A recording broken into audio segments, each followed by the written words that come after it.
Vamos abrir a palavra do Senhor, então, na segunda carta de Paulo, segunda carta de Paulo, não, segunda carta de Pedro, segunda epístola de Pedro.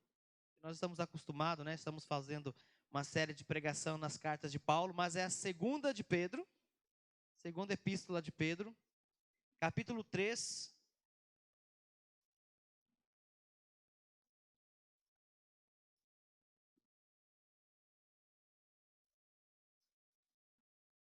Segunda epístola de Pedro, capítulo 3.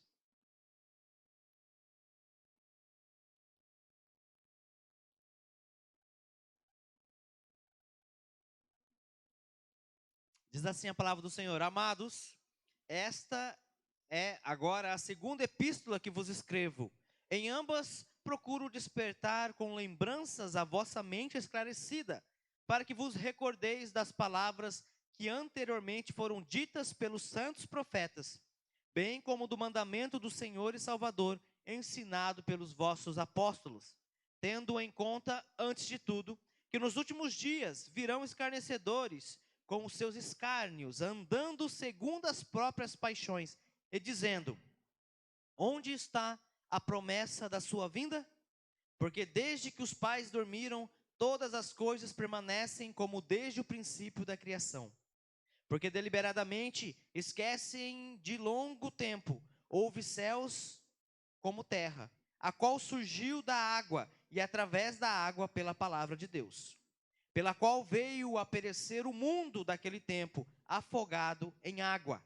Ora, os céus que agora existem e a terra, pela mesma palavra, têm sido entesourados para fogo, estando reservados para o dia do juízo e destruição dos homens ímpios. Há, todavia, uma coisa, amados, que não deveis esquecer, que para o Senhor um dia é como 1000 anos, e 1000 anos como um dia. Não retarda o Senhor a sua promessa, como alguns a julgam demorada.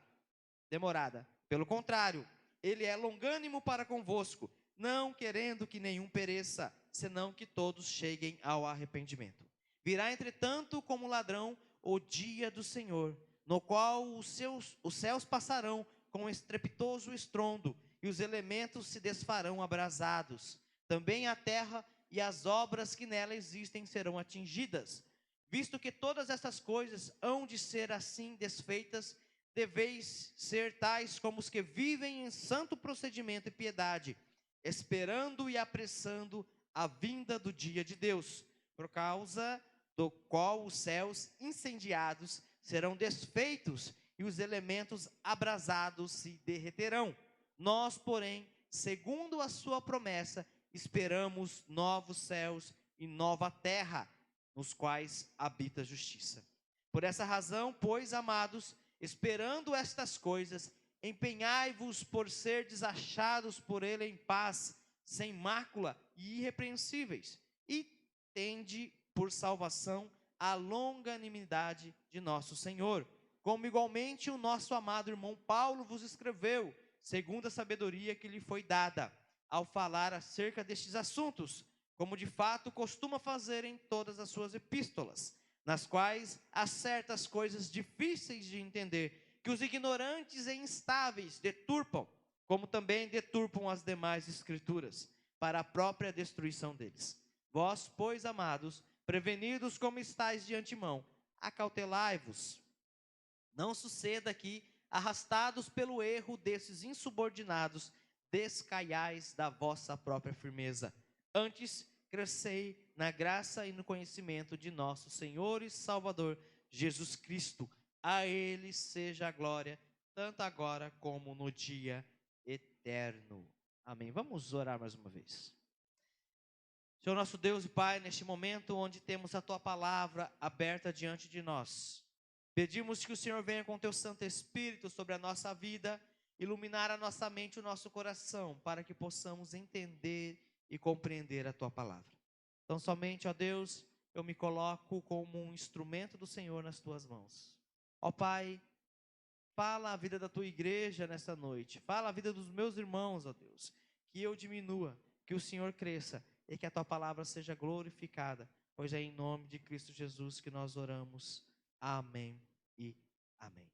Irmãos, o apóstolo Pedro, então, escrevendo esta carta, ele escreve a carta a todos aqueles que são cristãos, aos crentes. E ele intitula esses crentes, ele chama eles de amados.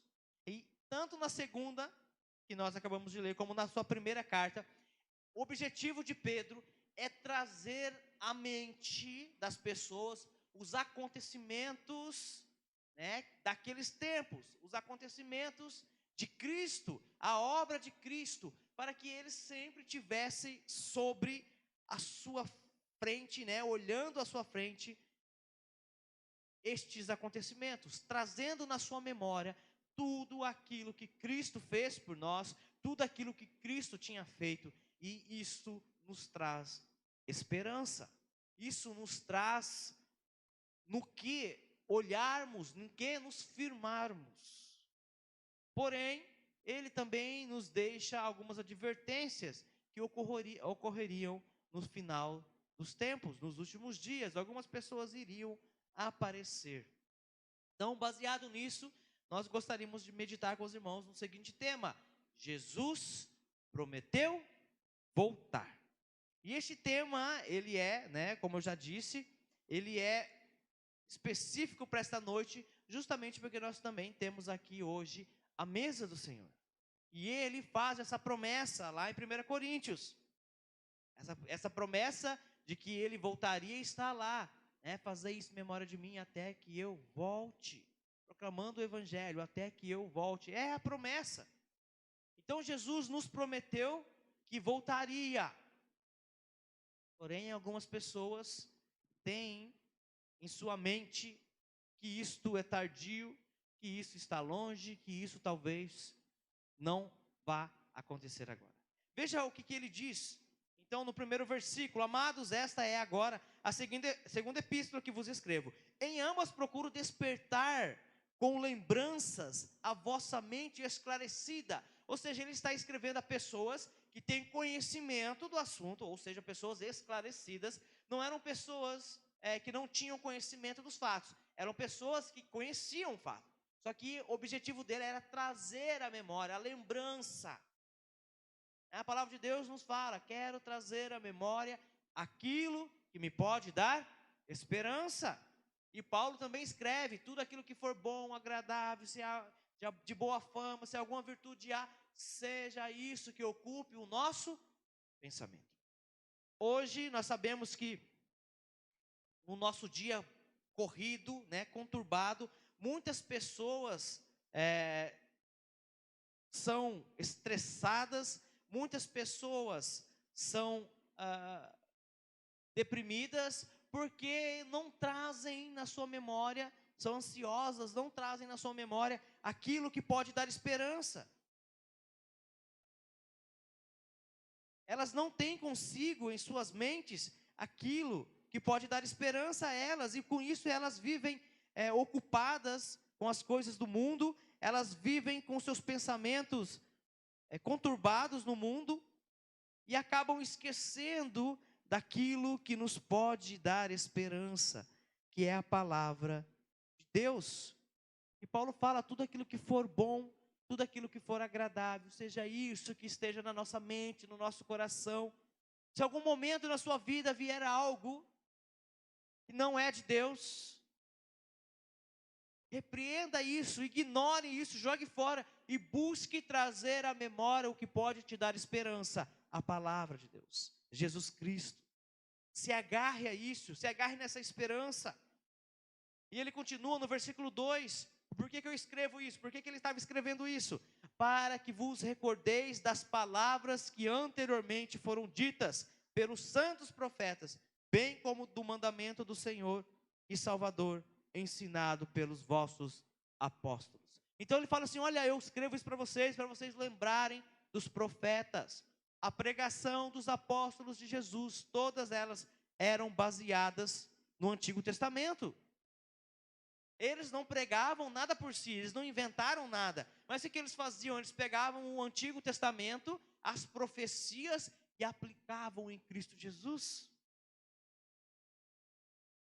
Mostrando: olha, tudo que existia nos profetas apontava para este homem, apontava para este momento. E Pedro está escrevendo para nós lembrarmos disso, lembrarmos daquilo que foi dito pelos profetas, e lembrarmos também do mandamento do Senhor Salvador Jesus Cristo, que foi ensinado a nós pelos seus apóstolos.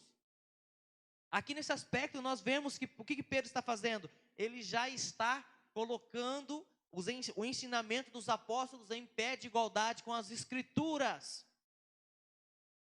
Na escola dominical nós estamos estudando a respeito da história da igreja, e nós vamos começar agora a entrar, de como o cânon foi feito, de como a palavra de Deus foi elaborada, e aqui nós já vemos uma pincelada disso. Pedro está colocando os ensinamentos dos apóstolos como Escritura Sagrada, está colocando em pé de igualdade com a Torá, o Antigo Testamento dos judeus. E lá, no final, nós vemos no versículo 16, onde ele fala ali que Paulo escreve coisas difíceis. Ele fala, olha, e ele está escrevendo, nas suas epístolas, coisas difíceis que os ignorantes estavam deturpam, como faz com as demais escrituras. Então ele já coloca os escritos do apóstolo Paulo também em pé de igualdade com as demais escrituras. Dali então já começa a se criar o cânon bíblico. A Bíblia começa a ser trabalhada naquele momento, o que é aceitável. E Pedro está escrevendo, olha, irmãos, nós não devemos esquecer aquilo que os profetas ensinaram, aquilo que os apóstolos de Jesus Cristo ensinaram a nós, e é isso que eu quero que vocês tenham na mente. Ou seja, é para nós termos na nossa mente, no nosso coração, no nosso dia a dia, a palavra de Deus, o Evangelho de Cristo.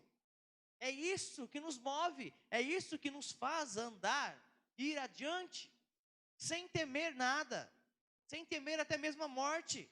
Na escola dominical nós estamos falando de martírio, estudando a história da igreja. Nós vemos muitos mártires, deram a sua vida, que entregaram a sua vida por amor de Cristo. E o apóstolo Pedro está escrevendo aqui, o próprio apóstolo Pedro foi martirizado, diz a história que ele foi crucificado de cabeça para baixo, morreu por amor de Cristo. E ele fala, olha, estou escrevendo isso para que vocês tenham o Evangelho na mente, no coração de vocês. E o versículo 3, ele continua, versículo 3, tendo em conta, antes de tudo, que nos últimos dias virão escarnecedores com os seus escárnios, andando segundo as próprias paixões. Olha, irmãos, vocês têm o Evangelho na mente de vocês, no coração de vocês. Vocês têm que trazer isso na lembrança, porque nos últimos dias virão escarnecedores, guiados pelas suas próprias paixões, homens que não temem a Deus, homens que não são guiados pelo Espírito Santo, e eles começarão a fazer escárnios de nós, irão tirar sarro de nós, irão colocar em xeque, em dúvida, a nossa fé, aquilo que cremos, isso que nós trazemos na memória. E essas pessoas vão colocar dúvidas na nossa mente, tentando nos desviar dos caminhos do Senhor. Olha o versículo 4, o que esses homens vão falar, o que esses homens vão dizer? E dizendo, onde está a promessa da sua vinda? Olha, Jesus Cristo não prometeu voltar? E aí? Onde que esse Jesus está?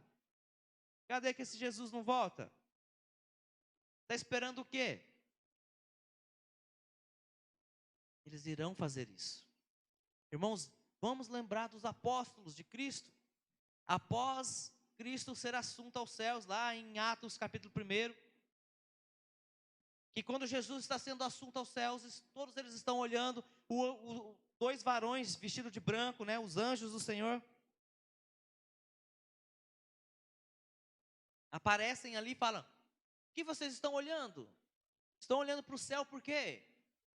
Este mesmo Jesus que vocês viram subindo, voltará nas nuvens. Olha a promessa, ele voltará nas nuvens, em glória, com seus anjos, com os exércitos dos céus.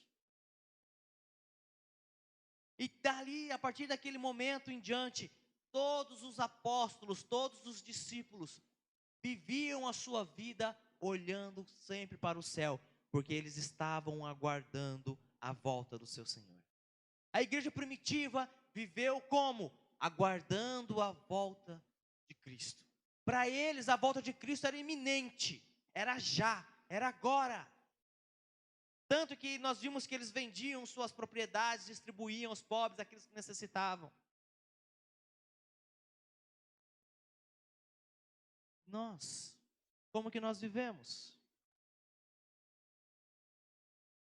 Por isso que nós abandonamos essa promessa de Cristo. Abandonamos porque nós vivemos como se não houvesse Cristo para voltar. Nós vivemos o nosso fazendo planos para daqui 50 anos. Os mais ousados, né? Mas daqui 5 anos, 10 anos, nós vivemos fazendo planos e planos. Aqueles irmãos viviam o hoje como se não houvesse amanhã, porque não sabiam que dia Jesus iria voltar. E essas pessoas então estavam ali, onde está essa promessa? Onde está a promessa da sua vinda? Continuando o versículo, porque desde que os pais dormiram, todas as coisas permanecem como desde o princípio da criação. Isso quem diz são os escarnecedores. É mais ou menos assim, desde que o mundo é mundo, não acontece nada, é do mesmo jeito. Desde que, lá do começo, desde o início, tudo é igual, tudo é a mesma coisa. Onde está a promessa da vinda de Cristo? Onde que é esse Cristo? Mas olha só o pensamento do apóstolo Pedro, ao escrever, em resposta a esses escárnios. Versículo 5. Porque deliberadamente esquecem que de longo tempo houve céus, bem como terra, a qual surgiu da água, e através da água, pela palavra de Deus. Ao versículo 6, pela qual veio a perecer o mundo daquele tempo, afogado em água. Pedro então começa a falar assim, pera lá, vocês estão equivocados. Como assim não aconteceu nada? Olha, desde quando Deus criou o mundo, né? Há céus e terra. E essa terra surgiu da onde? Das águas. Lembra lá de Gênesis? A terra era sem forma e vazia, e o Espírito de Deus pairava sobre a face das águas. Não existia terra. E Deus disse, haja terra. E a porção seca surgiu debaixo da água. E a água se juntou todo num canto, então apareceu a terra. Só que, em determinado momento, onde o mundo estava tão contaminado pelo pecado, estava tão impuro, tão imundo, o que Deus faz? Manda o dilúvio. E assim toda a terra perece. E aquilo ali, o dilúvio, era um prenúncio do que viria e do que vai vir no grande e glorioso dia do Senhor. Ali, naquele momento, quando Deus faz com que o dilúvio, faça com que a terra acabe com água, naquele momento Ele está mostrando já como será no último dia. Quando Deus acaba ali com o mundo em água, Ele salva Noé, sua família e os animais da arca. Ele já está mostrando como seria o fim do mundo. E Pedro continua, versículo 7.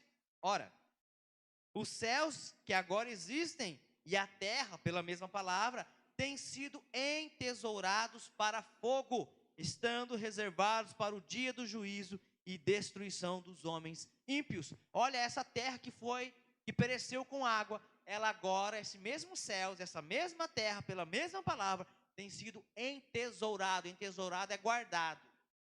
Sendo guardada. Para o quê? Para fogo. Então, como é que a terra vai acabar a próxima vez? Através do fogo. O juízo de Deus que virá através do fogo. A água foi só para mostrar como seria. Tudo que nós conhecemos será queimado pelo fogo. naquele dia do juízo, na destruição dos homens ímpios, desses escarnecedores, que falam, cadê a volta? É nesse dia que Cristo voltará, no dia do juízo, no dia da destruição deles. E no versículo 8 ele continua, há todavia uma coisa, amados, que não deveis esquecer, que para o Senhor um dia é como 1000 anos, e 1000 anos como um dia. Preste muita atenção, esse versículo é interpretado de forma errada. Pedro, ele não está afirmando que um dia é 1000 anos, e que 1000 anos é um dia. Ele está falando que é como, ou seja, ele está querendo dizer que Deus não está preso ao tempo. Porque quem foi que criou o tempo? Deus. Como é que o Criador pode estar sujeito àquilo que foi criado? Não pode. Está falando que o tempo está em Deus. Ou seja, para Deus não há futuro. Para Deus não há passado. Para Deus tudo é hoje, é agora.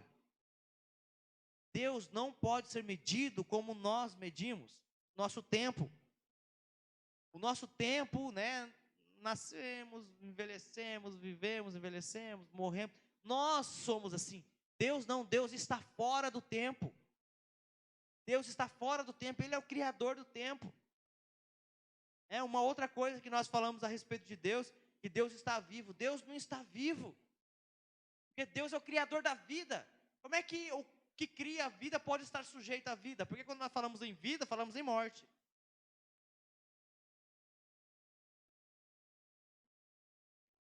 Deus, Ele não está vivo, porque a vida, ela remete à sobrevivência, e Deus, Ele não sobrevive. Ele é por si só, não necessita de nada, não necessita de nada. Então a vida está sujeita a Ele, a vida está nele, o tempo está nele. Então Ele não está falando aqui, ó irmãos, um dia é 1000 anos para Deus, 1000 anos é um dia. Ele está falando que Deus, Ele não se mede através disso, Ele está além disso. Que o tempo está em Deus, mas Deus não está no tempo, porque Deus é o Criador do tempo. Ele não pode se sujeitar àquilo que Ele criou. E por que Ele fala isso? Versículo 9, porque Ele fala, não retarda o Senhor a sua promessa, como alguns a julgam demorado. Pelo contrário, Ele é longânimo para convosco, não querendo que nenhum pereça, senão que todos cheguem ao arrependimento. Esse versículo também é interpretado de forma errada. Ora, não retarda o Senhor a sua promessa. Algumas pessoas pensam que Deus está demorando demais, que Cristo Jesus está demorando demais para voltar. Mas quando que Jesus voltará? Jesus respondeu aos discípulos, quando foi questionado, não cabe a vós saber eras, épocas ou tempo. Isso pertence ao Pai. Isso pertence ao Pai. Olha, Jesus não poderia nascer hoje, porque Jesus nasceu na plenitude dos tempos. Mesmo porque se Jesus nascesse hoje, qualquer coisa que ele dissesse, ele seria apedrejado. Porque hoje em dia o mundo está pior do que aquela época. Naquela época ele já foi, né? Morto, crucificado, chicoteado. Mas tudo isso para cumprir a palavra de Deus, a promessa que Deus tinha feito. E Jesus então promete de novo, olha, eu voltarei. E para essas pessoas que usam de escárnio, elas começam a falar assim, mas Deus está retardando, Deus está demorando, parece que Deus não vem, acaba o mundo e Cristo não volta. Temos que trazer à memória esta promessa. Mas por que Jesus não volta ainda? Ele fala no versículo, não retarda o Senhor a sua promessa, como alguns a julgam demorado. Pelo contrário, Ele é longânimo para convosco, não querendo que nenhum pereça. Jesus, Deus aqui, não está querendo que o mundo inteiro se salve. Jesus está, para quem que Pedro está escrevendo? para crentes, para os cristãos. Ele está falando dos cristãos aqui.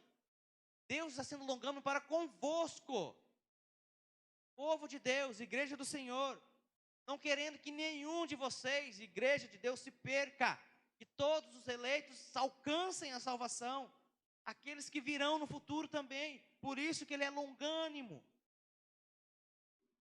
por isso que ele é paciente, para quando completar o número dos eleitos, aí então ele virá. Porque olha só, não querendo que nenhum pereça, senão que todos cheguem ao arrependimento. Você acha que ele está falando daqueles escarnecedores? Ele não está falando dos escarnecedores, ele não quer que os escarnecedores se arrependam, mas está falando do povo de Deus. Algumas pessoas, mas aqui olha só, Deus quer que todo mundo se arrependa. Não é todo mundo, somente aqueles que vão se arrepender. Nem todos irão se arrepender, nem todos serão salvos.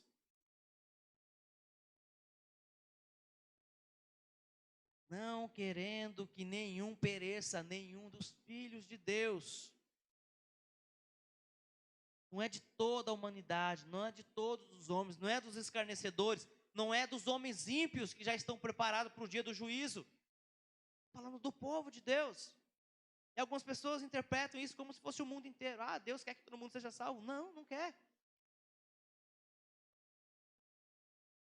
Isso não é o plano de Deus. O plano de salvação de Deus não é dessa forma. Ele já nos revelou, já nos mostrou, já nos falou. Todos aqueles que crerem serão salvos. E os escarnecedores, e os homens ímpios, não creram, não serão salvos. E ele continua, versículo 10. Virá, entretanto, como ladrão, o dia do Senhor, no qual os céus passarão com estrepitoso estrondo, e os elementos se desfarão abrasados, ou seja, em fogo. Olha o fogo de novo. Também a terra e as obras que nela existem serão atingidas, ou seja, tudo será consumido pelo fogo. E quando será isso? Ninguém sabe. O ladrão não liga para ninguém, fala, sai de casa que eu vou te roubar hoje.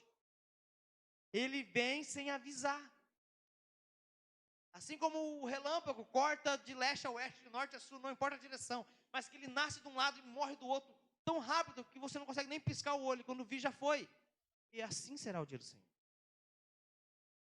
E como que nós estamos vivendo? Estamos prontos para o dia do Senhor hoje? Agora? Porque pode ser hoje, sabemos? Pode ser amanhã. Estamos prontos? Estamos preparados? Ou estamos ainda fazendo planos? Nós vamos fazer a reunião de planejamento para o ano.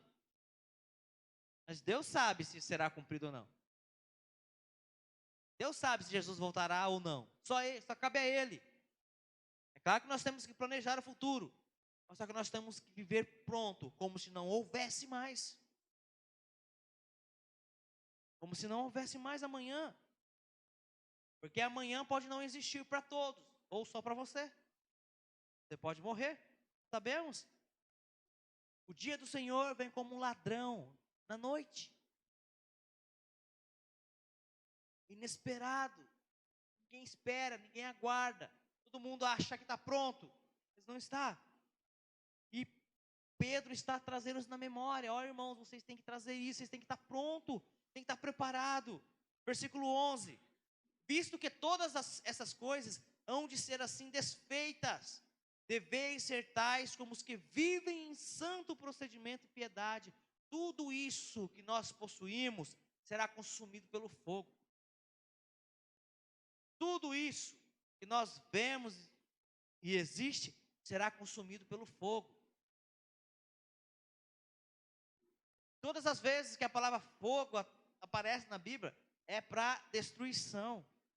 Então, cuidado que você falar aí, Senhor, mande fogo da minha vida, vai te destruir. Todos os lugares, fogo fala sobre destruição. Mas o ouro é refinado pelo fogo. O fogo destrói as impurezas do ouro. Destruição. Sai dali, é o ouro refinado. Mas é para a destruição das impurezas. Mas só que como que nós devemos viver? Em santo procedimento e piedade, estando prontos, hoje, agora. Versículo 12, esperando e apressando a vinda do dia de Deus, por causa do qual os céus incendiados serão desfeitos e os elementos abrasados se derreterão. Olha que o fogo consumindo, olha o fogo queimando. Uma música agora aí que fala: queima, queima, queima, misericórdia, misericórdia, misericórdia. Queima no dia do juízo. É para queimar. Nós não estaremos mais aqui. Glórias a Deus por isso. Nós não estaremos. Aí pode queimar. Queima mesmo. Queima. Porque nós aguardamos o quê? Nós, porém, segundo a sua promessa, esperamos novos céus e nova terra. Por isso, Senhor, pode queimar. Queima. Mas queima no dia do juízo. Onde nós não estaremos mais aqui como igreja. Estaremos com Ele nas nuvens, aguardando novos céus e nova terra. Mas será que nós estamos preparados para isso? Será que o nosso andar, o nosso procedimento é piedoso? É santo? A mesma epístola de Pedro, Pedro fala: sede, de que Deus requer de nós, que sejamos santos, assim como Ele é santo. Estamos preparados para esse dia? Estamos preparados para o grande dia do Senhor, a qual nós não sabemos que dia será? É assim que tem que ser o procedimento do cristão. Viver pronto a todo instante e a todo momento. Por isso que a palavra de Deus nos exorta em vários lugares: aquele que rouba, não roube mais. Aquele que adultera, não adultere mais. Aquele que é viciado, largue seus vícios. Aquele que pratica iniquidade, não pratique mais, porque você não sabe o dia e a hora. Você não sabe o momento que Cristo voltará. Você não sabe o momento em que o fogo consumidor, destruidor do Senhor cairá. Será que você estará aqui para, junto com esses elementos abrasados, derreter? O seu procedimento, o seu viver é santo, é puro, você estará com o Senhor nos céus, aguardando novos céus e a nova terra, os quais habita a justiça. E ele continua, versículo 14: por essa razão, pois, amados, esperando estas coisas, empenhai-vos por seres achados por ele em paz, sem mácula, irrepreensível, e tende por salvação a longanimidade do Senhor, como igualmente o nosso amado irmão Paulo vos escreveu, segundo a sabedoria que foi lhe dada. Ou seja, irmãos, vocês têm que viver em santidade.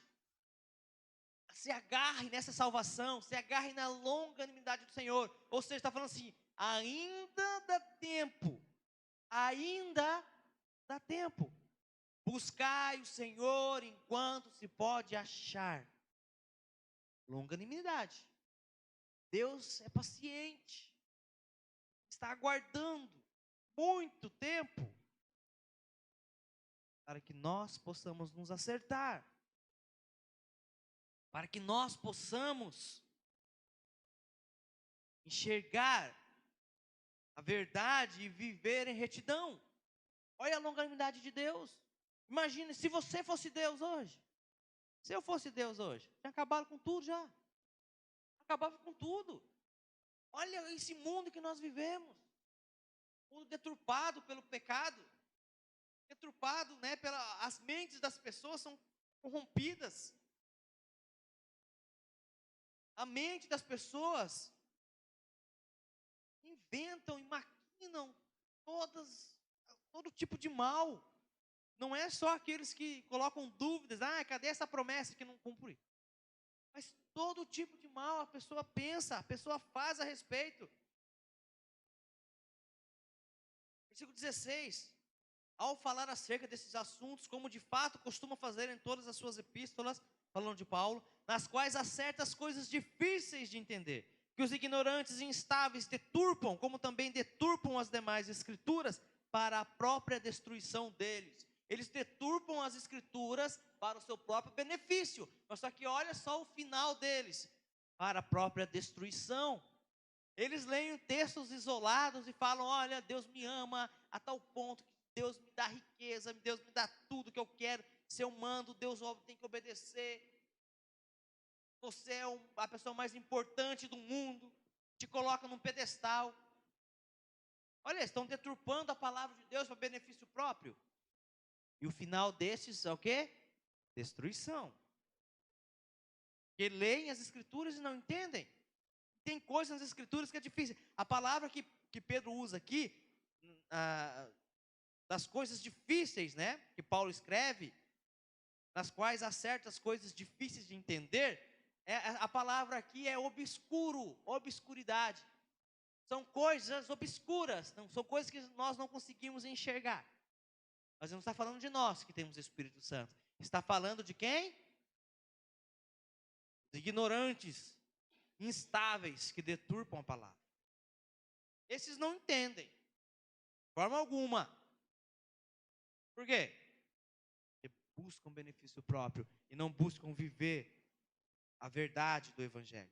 Versículo 17: vós, pois, amados, prevenidos como estáis de antemão, acautelai-vos, não suceda que, arrastado pelo erro desses insubordinados, descaiais da vossa própria firmeza.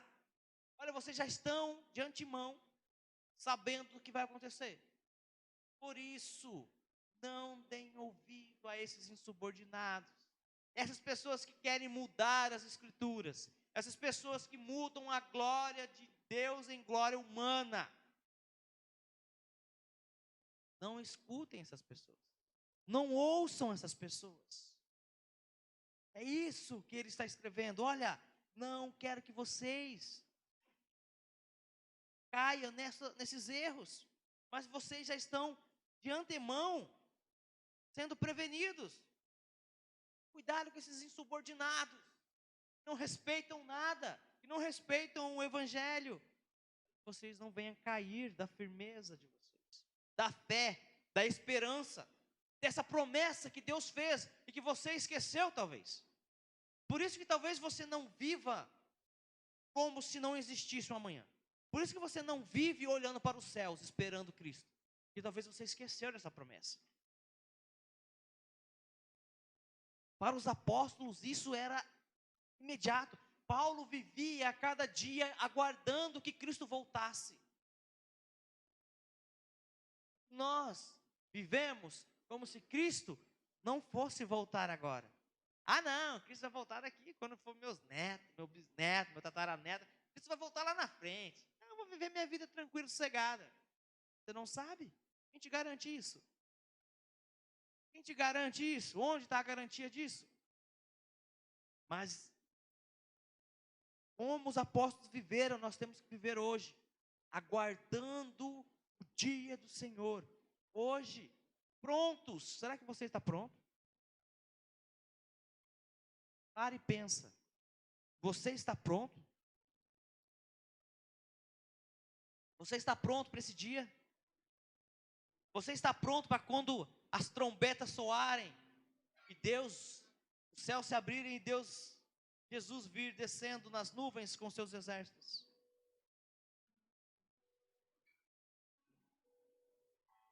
Versículo 18: antes crescei na graça e no conhecimento de nosso Senhor Jesus, de nosso Senhor e Salvador Jesus Cristo.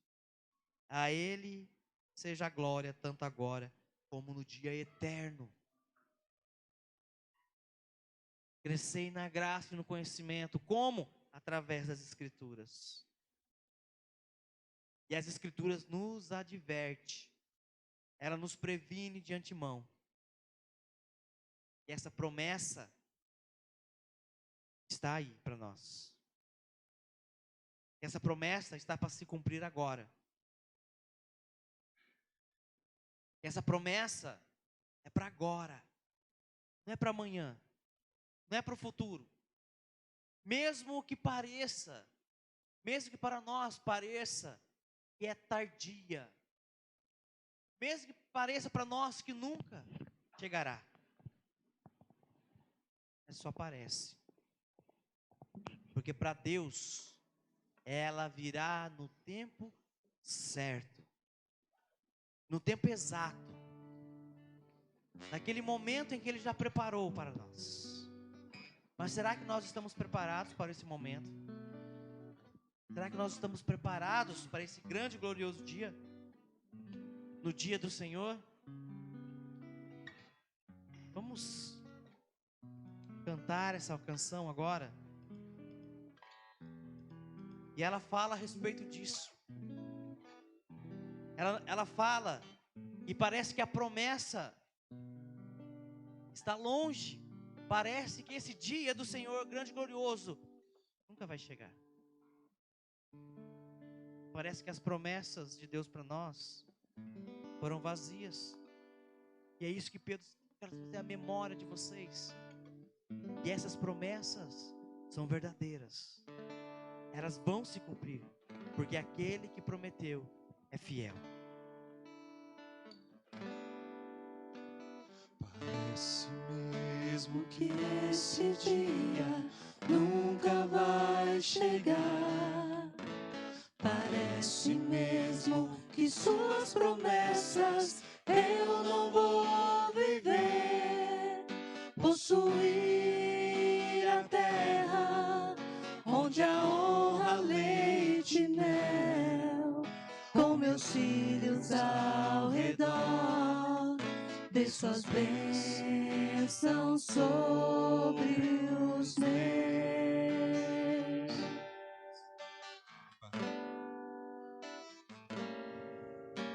Parece mesmo que esse dia nunca vai chegar. Parece mesmo que suas promessas eu não vou viver. Possuir a terra onde a honra, leite e mel, com meus filhos ao redor, ver suas bênçãos sobre os meus. Aquele que começou a boa obra em minha vida é fiel, Ele é fiel, não descansará, não desistirá, enquanto não houver terminado. Não vivo do que vejo, mas vivo do que creio, que Ele é fiel. Se Jesus é fiel, eu não morrerei, antes viverei todo o bem do Senhor, aqui na terra e no céu. Vamos nos colocar em pé. Que você possa fazer dessa música uma oração. Porque a letra dessa música fala da esperança que nós temos em Cristo Jesus. De que Ele é fiel para cumprir. De que aquilo que Ele prometeu para nós, Ele vai cumprir. Mesmo que aos nossos olhos pareça longe, mas ela está já aqui conosco. Olhando para Ele, eu entro em seu altar, sentindo seu Espírito queimando o coração.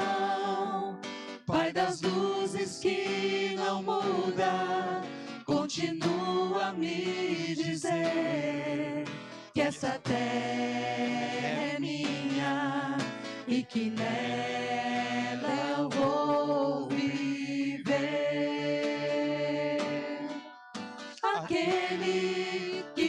começou a boa obra em minha vida é fiel, Ele é fiel, não descansará,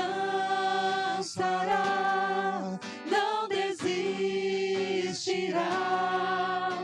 enquanto não houver terminado. Não vivo do que vejo, mas vivo do que creio, e Ele é fiel. Sim, Jesus é fiel. Eu não morrerei, antes viverei todo o bem do Senhor aqui na terra e no céu.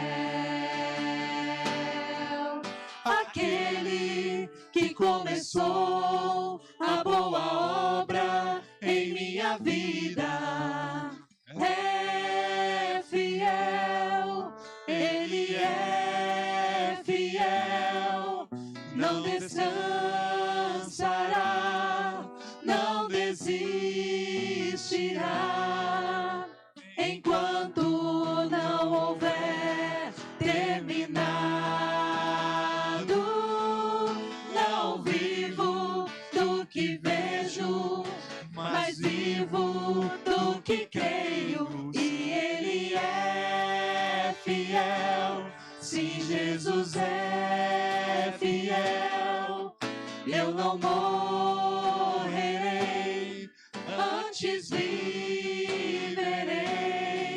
todo o bem do Senhor aqui na terra e no céu. É promessa de Jesus para nossa vida. Ele prometeu que voltará.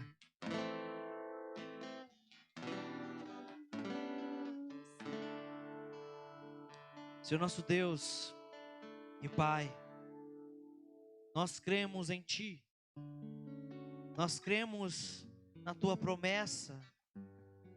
Nós cremos que o Senhor é fiel para completar a boa obra que o Senhor já começou em nossa vida.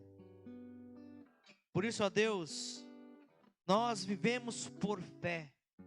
Nós vivemos naquilo que cremos e nós cremos em Ti.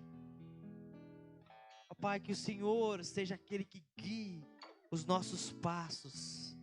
Que o Senhor seja aquele que guie a nossa mente e o nosso coração para vivermos essa promessa, para aguardarmos essa promessa. Mesmo que para alguns pareça tardia, nós cremos que o Senhor pode voltar a qualquer instante. E nós desejamos isso. Maranata, ora vem, Senhor Jesus. Nós esperamos ardentemente esse dia. Ó Pai, completa a Tua mensagem no nosso coração. E neste momento onde iremos participar da ceia do Senhor, nós fazemos isso em memória do Senhor, aguardando este grande e glorioso dia até que o Senhor volte. Ó Pai, fica conosco. Continue a nos ensinar.